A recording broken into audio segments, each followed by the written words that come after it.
Eu acho que uma agricultura que a gente chegou até aqui com bastante vantagem comparativa, a gente conseguir transformar isso em vantagem competitiva, a gente ganha muito espaço. Acho que a gente tem aí um caminho muito grande pela frente. E a agricultura brasileira já é uma boa agricultura, pode se tornar ainda muito mais competitiva nesse cenário. A gente tem que preparar essa agricultura nesse enfoque de ESG para que a gente possa diminuir os riscos de um lado e aumentar as potencialidades do outro. O fórum, na verdade, pretende, então, de um lado, estabelecer quais potencialidades que a gente tem, né, tanto em qualquer métrica de carbono que a gente possa usar, e quais as fragilidades que a gente tem, para também equacionar essa fragilidade.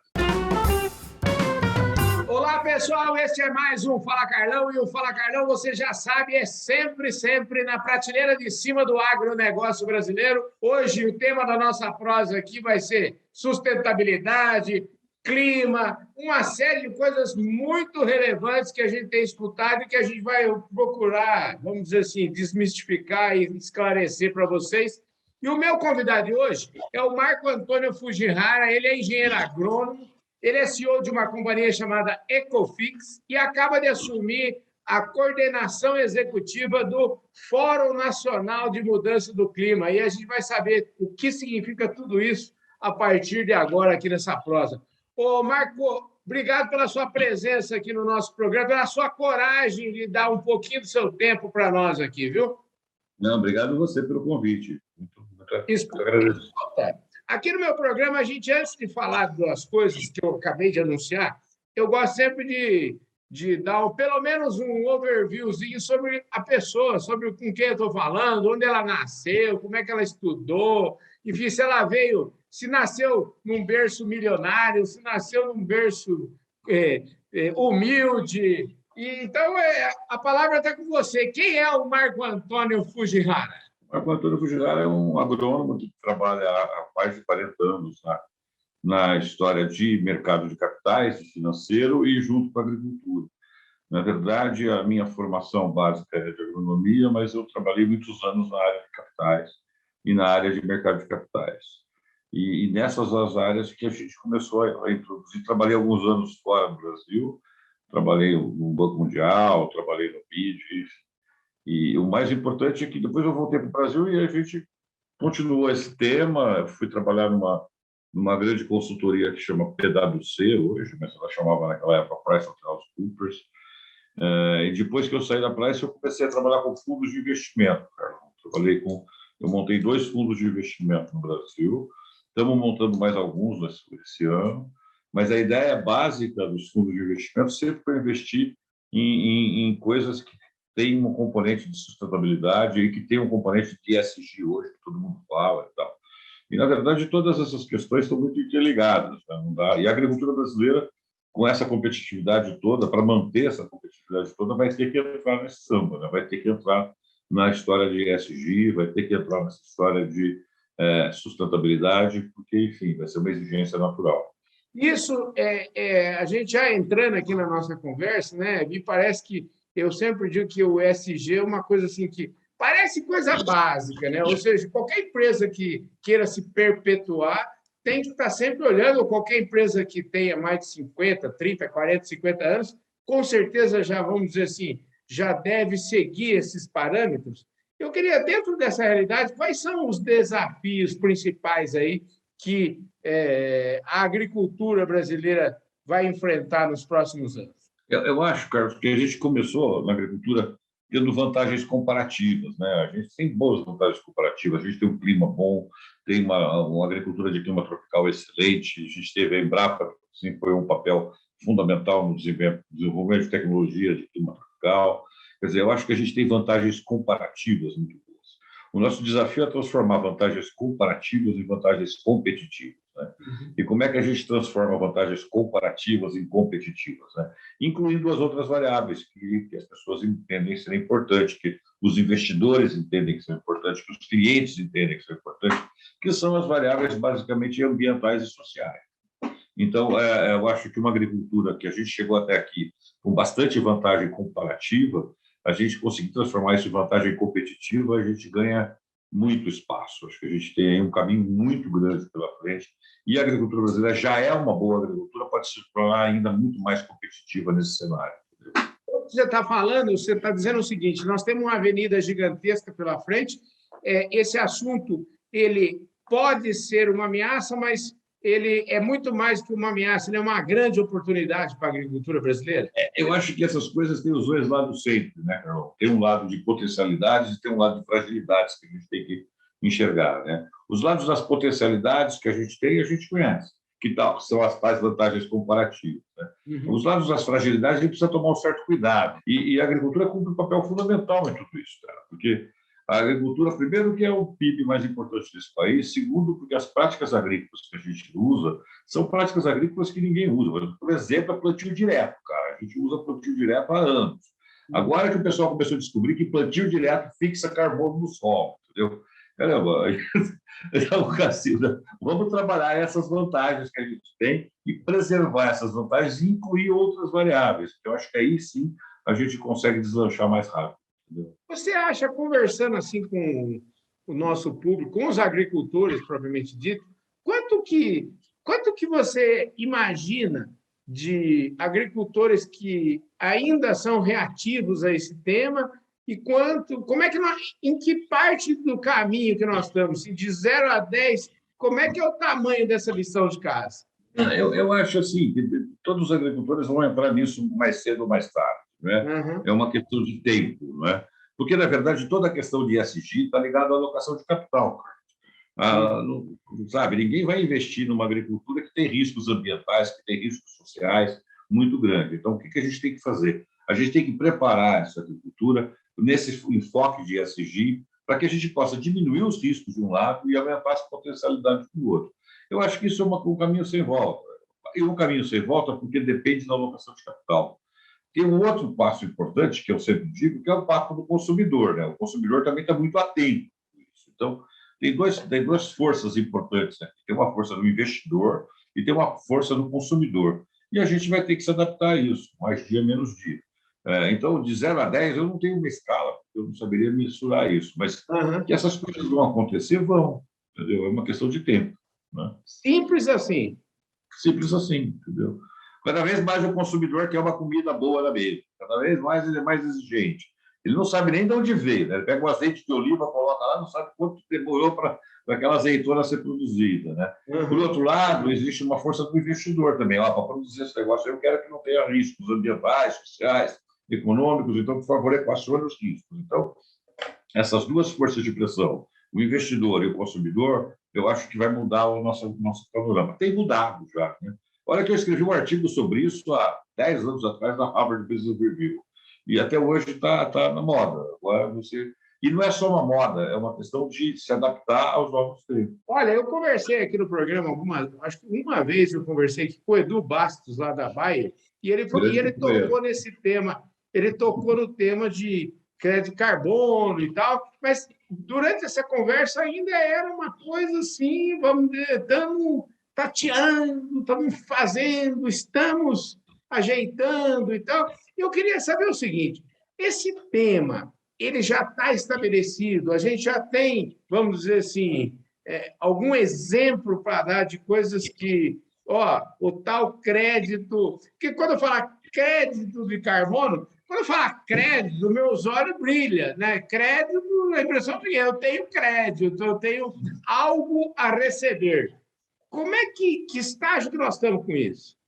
Bom, vamos lá. O crédito de carbono também tem sido, também não é a salvação da lavoura, né? Uhum. O crédito de carbono, a gente tem que diminuir um pouco as expectativas, né? Todo mundo vai ter que continuar plantando soja, todo mundo vai ter que continuar fazendo isso. Agora vai ter que se adaptar a esses tempos. Se você quiser entrar nessa coisa, você vai ter que entrar de uma maneira correta. O crédito de carbono, na verdade, eu vou contar uma long short story para você, uma história curta.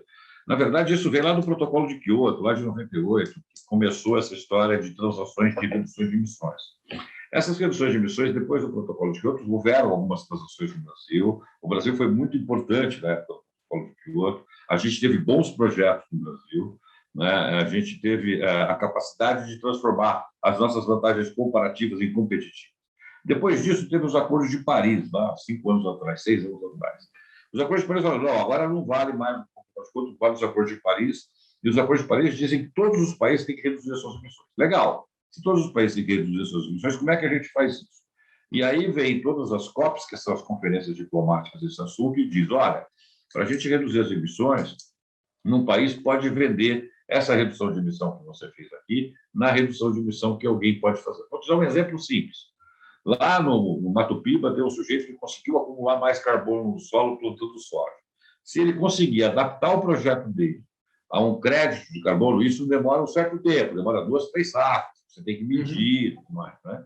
Se ele conseguir fazer isso, certamente o crédito, o carbono que está armazenado no solo, na propriedade dele, vai ser mais barato do que pôr um filtro na planta da França. A planta da França tem um custo maior de colocar esse filtro. Então, essa planta industrial francesa pode comprar esse crédito que está no Maranhão, por exemplo, né? Então, é uma questão de custos e oportunidade. O custo de redução de carbono no Brasil é menor do que o custo de redução na França. Então, você pode transacionar. Para isso, tem uma série de regras, né, Carlos? Não é assim tão simples. Tem uma série de metodologias, tem uma série de regras que tem que ser seguida para fazer essa coisa acontecer. E o mais importante, na verdade, que eu penso que isso aí, no fundo, é uma equação privada, ou seja, até teve uma portaria aí do governo, tal, falando desse tema, e falou, ó, você pode fazer o que você quiser, você faz aí, tem o crédito, tá certo, mas, ó, vender esse crédito para alguém também é problema seu também, você vai atrás, você tem que provar. É por aí o negócio, não? Na verdade, eu vou ter que falar um pouco dos mercados que existem hoje, tá, Carlos? Então, tem 3 mercados hoje, né? Tem um mercado que a gente chama de mercado regulado, que é o mercado baseado nesses acordos diplomáticos, né? Que ainda falta uma série de regulamentação a nível internacional. Toda vez que o Brasil assina um acordo internacional, quando isso volta para dentro de casa, o Senado aprovando esse acordo, ele vira uma legislação brasileira. E esse mercado ainda depende de várias regulamentações. Existe um outro mercado que a gente chama de mercado voluntário. Aí não depende da regulação do mercado internacional, é entre eu e você. Você compra, eu vendo, e você me paga, eu te entrego. Pronto, assim. Claro que há uma série de metodologias, uma série de auditorias serem feitas para ver se você recebeu direitinho o meu carbono e se você pagou direitinho o meu carbono. E o terceiro mercado que existe é o mercado que a gente chama de jurisdicional, que é uma jurisdição. Por exemplo, um mercado que existe há 20 anos jurisdicional é o mercado da Califórnia. Na Califórnia se faz isso há 20 anos sem necessariamente ter um governo americano por trás. O governo da Califórnia propôs esse mercado e a coisa está andando há bastante tempo. Então, esses 3 mercados existem. O regulado, eu entendo que vai demorar um certo tempo para as conferências diplomáticas ainda regularem esse mercado. O voluntário é uma questão de compra e venda de acordo com metodologias pré-estabelecidas, com métricas pré-estabelecidas, e o jurisdicional é uma jurisdição tomar à frente e fazer isso. Tem muitas jurisdições no Brasil que já estão estudando isso, mas ainda está numa fase preliminar. Ó, deixa eu te falar, a gente falta alguns poucos minutos aqui para a gente encerrar esse tema e encerrar essa prosa de hoje, né? Porque você vai voltar aqui outra vez, vai virar fã aqui do nosso programa. Eu queria saber o seguinte, eu queria um exemplo, você tem um negócio que eu apresentei você também como CEO da Ecofix, e eu queria que você me falasse um pouquinho de um exemplo, me parece que vocês fizeram lá no Mato Piba, eu queria que você me falasse disso, e depois a gente fechar um pouquinho para a gente falar do Fórum Nacional de Mudança do Clima, e que bicho que é esse, enfim, para a gente tá, na verdade, foi o motivo que nos trouxe até aqui. O povo deve estar perguntando, esse Carlão é louco da cabeça, porque ele não falou nada até agora. Então, vamos lá.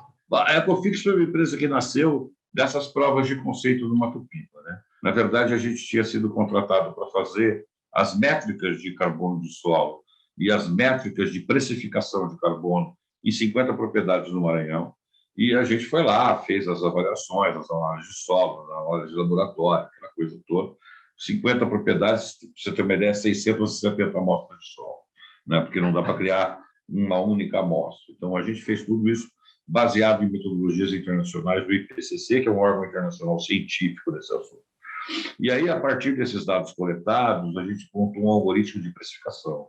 Quer dizer, como é que a gente precifica esse carbono? Não adianta eu ter quanto carbono no solo se eu não consigo precificar. Né? Então, a gente montou alguns algoritmos de precificação. Aí a gente viu que, pô, a gente conseguiu montar um negócio interessante. Tem aqui, de um lado, a forma de dados quantitativos de carbono no solo e tal, e, de outro lado, algoritmos de precificação. Pô, como criar uma empresa? Eu falei, ó, legal, eu já criei algumas, eu criei umas 4, 5 empresas na minha vida, falei, vou criar mais uma, né? Então, a gente acabou criando uma empresa, que é a Ecofix, no sentido de aglutinar esses algoritmos de precificação com essas métricas e essas metodologias que já existem internacionalmente, a gente não inventou nenhuma métrica nova, para que a gente pudesse criar uma forma pela qual a gente levasse esse assunto para frente. Então, é assim que nasceu a Ecofix, é assim que nasceu de uma prova de conceito, Carlão. A gente fez um POC, que a gente chama em inglês, que é uma prova de conceito. E aí que surgiu a Ecofix. A Ecofix surge focada na agricultura, até porque a gente começou todo o sistema na agricultura, na área de expansão da fronteira agrícola, que é o Maranhão. E aí veio o fórum. O que isso tem a ver com o Fórum Econômico o fórum, na verdade, é um órgão que não é um órgão de governo, é um órgão que é uma ponte, ou pretende ser uma ponte, entre a sociedade civil, o setor privado e os entes governamentais. O fórum, na verdade, pretende, então, de um lado, estabelecer quais potencialidades que a gente tem, né, tanto em qualquer métrica de carbono que a gente possa usar, e quais as fragilidades que a gente tem, para também equacionar essa fragilidade. Então, o fórum nada mais é do que uma ponte entre o que a gente está acontecendo na sociedade civil, o que está acontecendo no setor privado e o que o governo pensa desse assunto. É isso. Inclusive, é um cargo de relevante interesse público. Eu não sou funcionário público, né? Então, é um cargo de relevante interesse público, mas não tem nenhuma função governamental. É uma função de ser uma grande ponte. Pegando a sua bola de cristal aí para a gente terminar a nossa conversa, em quanto tempo, que futuro que você prevê aí para o nosso agronegócio dentro desse campo de ESG, de sustentabilidade, de crédito carbono? Quer dizer, bota a bola no chão aí, porque tem muita gente, eu acho que tem gente achando que vai viver de árvore só. Eu queria saber se o povo. Primeiro, deixa eu explicar: a bola de cristal caiu aqui, então eu não estou com a bola de cristal. Não, eu acho assim, de novo, né? Eu entendo que isso é um caminho sem volta, né? A gente vai ter que se adaptando ao longo do caminho. Claro que a agricultura brasileira tem um monte de coisas que são importantes, mas tem um monte de fragilidades que a gente precisa equacionar. Então, aproveitar as potencialidades que a gente já tem, com a tecnologia agrícola que a gente desenvolveu até agora, e minimizar essas fragilidades, eu acho que aí é que é o grande negócio. E acho que a gente, quando eu falei, a pressão do investidor e do consumidor, né? Não, a gente vai ter que alterar as cotas de vez em quando e tal. Já tem gente falando em impostos de carbono na Europa. Quando o produto brasileiro chegar lá, eles vão medir a quantidade de carbono que tem, sabe? A soja, você imaginou isso na agricultura em larga escala? Então, já tem até algumas diretivas da Comunidade Europeia nisso. Isso pode criar uma barreira não tarifária muito grande.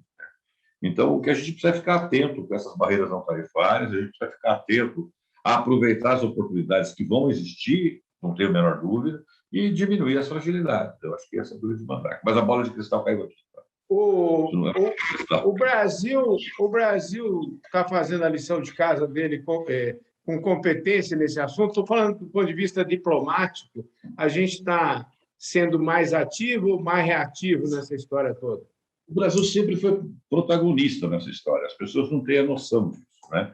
O Brasil sempre foi protagonista. Toda a estrutura do Protocolo de Kyoto, toda a estrutura da negociação dos Acordos de Paris foi baseada nas negociações da diplomacia brasileira. Em Glasgow, que foi a última COP, o Brasil também teve uma participação muito importante, né? Principalmente nesse sentido de estabelecer essas métricas, de estabelecer como é que se faz as coisas acontecerem. A COP de Glasgow mudou o panorama, sabe, Carlão? Porque antigamente era só diplomata. A COP de Glasgow teve mais setor privado que governo. Pô, então esse negócio está ficando interessante. Vamos olhar isso aqui como de fato pode ser um negócio interessante e pode dar dinheiro. Vamos fazer acontecer. Então, eu acho que o Brasil sempre foi protagonista. Eu acho que a gente está fazendo isso. E o fórum tem essa função, né? em juntar os players, de juntar todo mundo que quer mexer com esse assunto de uma maneira mais organizada, de uma maneira mais correta. Maravilha. Ô, Marco, melhor impossível, querido. Muito obrigado pela sua presença aqui. Obrigado a você. Você já fica aí com o convite feito para voltar aqui quando tivermos mais, vamos dizer assim, depois que você fizer as primeiras reuniões aí como coordenador desse fórum e a hora que andar um pouco mais, você já está convidado para voltar aqui, tá bom? Legal, vai ser semana que vem. A gente já pôs a reunião para a semana que vem para a gente começar a andar com essa história, tá bom? Maravilha, é isso aí, gente. Você viu só que Fala Carlão gostoso? Essa foi uma conversa ótima que eu tive aqui com o Marco Antônio Fujihara, que é o coordenador executivo do Fórum Nacional de Mudanças do Clima. Vamos ver o que rola aí. Muito obrigado pela sua audiência. Se você ainda não se inscreveu aqui no nosso canal, olha agora, se inscreve no canal, aperte o sininho para você receber as nossas notificações, deixe o seu like, o seu comentário e, principalmente, compartilhe esse vídeo com todos os seus amigos. E para vocês que estão na audiência nacional e internacional do Canal do Boi, muitíssimo obrigado, um forte abraço. A gente se vê no próximo programa. Valeu, fui!